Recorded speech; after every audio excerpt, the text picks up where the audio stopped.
Hi friends, I'm Sai Chaitanya. Welcome back to my channel Sai Tech. In this video, I'll be talking about the Realme X7 Pro.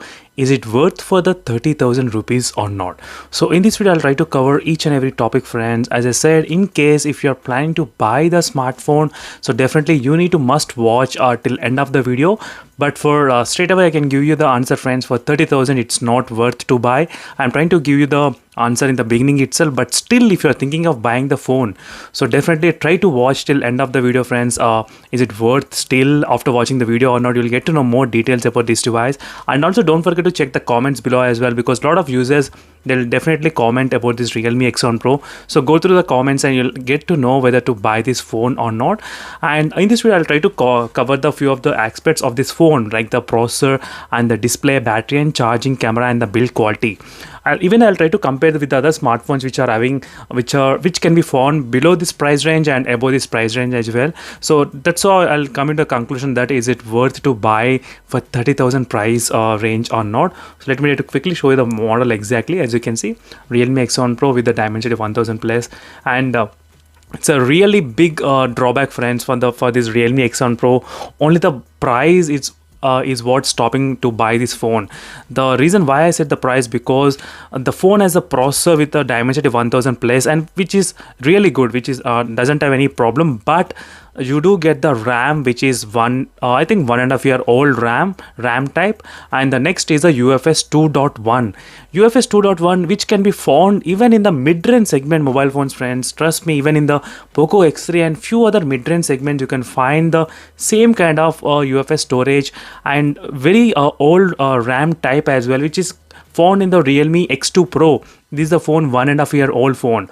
So just here itself you can understand, friends, even after spending that much of money, like 30,000 amount of money, still you are getting very old type of RAM and old UFS storage, and I don't think it's gonna work out for this kind of price range. So that's why if you did observe the Realme live event, they did not mention anything about the UFS storage, or they did not mention anything about the RAM type. So not even a single clip about the RAM type, like LPDDR4, something like that. They did not even mention anything in the live launch. I took all the screenshot and I did watch complete live event, but nothing about the UFS and nothing about the RAM type. So those are the two things which are not good in this phone, friends. I don't think it's worth. There is another phone from the Realme brand only, which is a Realme X3, which has the UFS 3.0, as you can see, which has a Snapdragon 855 plus, which is also kind of close to Dimensity 1000 plus performance, friends. Definitely that is the one thing which I can say you. The processor and the UFS storage and the Realme X3 gonna be another good option in case if you're planning to buy. But for this 30,000, even if you get the 2,000 discount, I don't think it's worth of spending that much of money on the 1.5 year old RAM type and very slow UFS storage. So that's the where I really it's a very good, very reasonable drawback for this phone in terms of the performance. So there is nothing wrong with the phone, everything is working fine, but the question is that what after 1 year?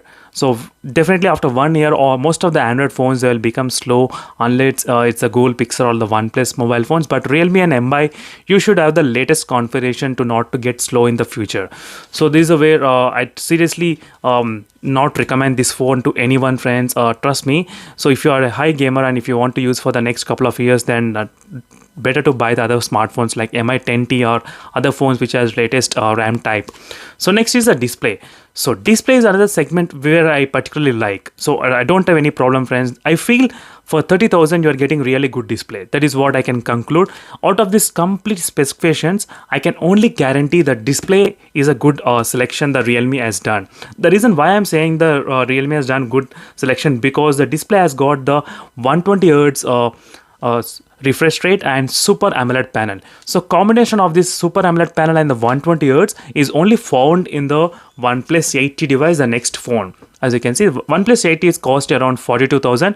So for that kind of price, if you compare with this 30,000, then definitely in terms of the display, it's a real good. And you can find 120 Hz refresh rate but those phones will be having the IPS LCD panels. That's another drawback. So if you don't like the AMOLED panels, then definitely you are so lucky. You can get really for very less price. For 21,000 you can get the Realme X3 in a good offer if there is any sale going on. So you can save a lot of money over there. But if you like the AMOLED panels and if you prefer higher refresh rate, then this is the basic first phone below 30,000 which is offered with the 120 Hz plus Super AMOLED panel. So in terms of the display, I'm totally happy. So no issues with the display. So next is the battery and the charging. So even the battery and the charging is kind of mixed feelings with this phone, I would say. So because right now we are seeing a lot of phones releasing with the 120 watts and higher battery capacity. So 4500 mAh of capacity, when you compare with the 4000 mAh from the Realme X2 Pro, it's little bit improved. Only 500 mAh got improved. And even the fast charging is in the Realme X2 Pro is 50 watts and 65 watt in this Realme X1 Pro. So it's a kind of okay, but trust me, by end of this year, by end of this 2021, you will see the phones with a higher battery capacity and more fast charging from the same Realme company, friends. So better to wait for the next model only. Don't buy this model at the moment. I would highly not recommend this phone. So unless you are willing to buy the phone on your personal opinion, so I don't have any problems, but overall this phone is not worth for the 30,000 or 27,000 rupees. But battery and charging, no issues. The phone will get really fast charging, but only thing is that if you're buying with this kind of high amount of price, you'll be definitely using for the next 2 to 3 years.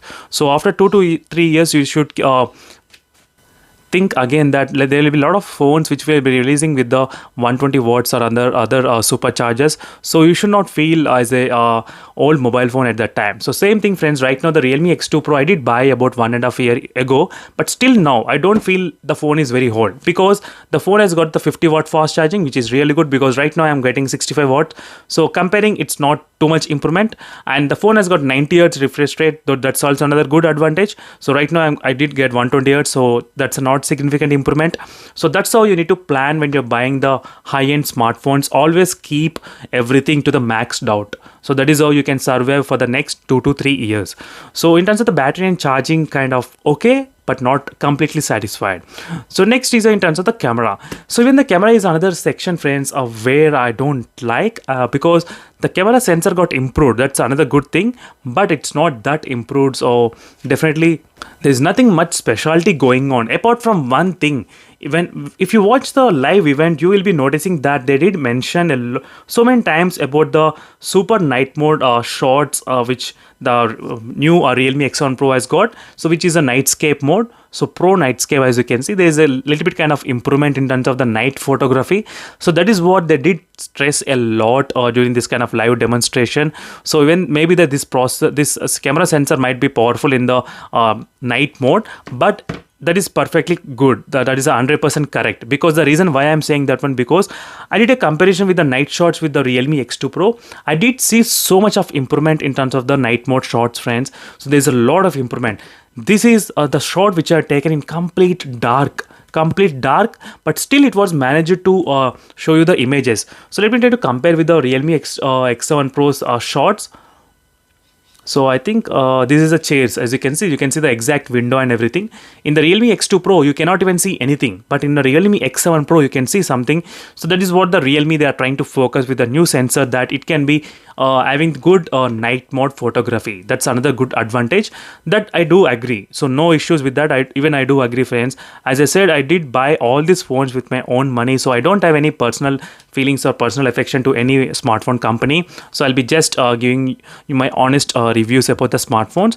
So in terms of the camera, not a big improvement, but night mode got a lot of improvement. There is no still 8K recording is not there.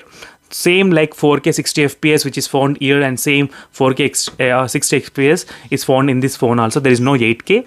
So maybe in the future you might be get, but there's a Mi 10T phone as well with the 8K video recording. That's another thing you need to remember. So next is the build quality. So in terms of the build quality, I did see there is an improvement in the build quality, but for 30,000 you cannot expect much out of this phone, because there are other Realme phones as well which has very decent build quality. For example, Realme X7, if you consider, the phone has got the really less weight of only 177 grams, the Realme X7 which has been released. As you can see, yeah, 176 grams, so which is a kind of really good build quality. But for this 30,000 price, the build quality is kind of okay, I would say, but there is nothing special in terms of build quality in this phone, friends. So overall, the specialty about this phone is only one thing: the display.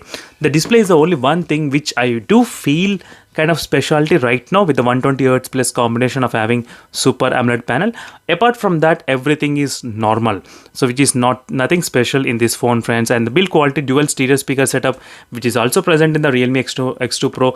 There is no LED notification light, same like there is no LED notification light, and same notch and same punch hole here. There is nothing much difference, and they removed the 3.5mm jack, and there is no 3.5mm jack in this phone.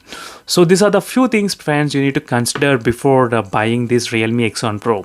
So even after watching this video, you might be having some kind of reasons to buy, but definitely do comment below what are your reasons why you are buying, and do let me know in the comments below, friends, because even I want to listen some other positive things about this phone as well.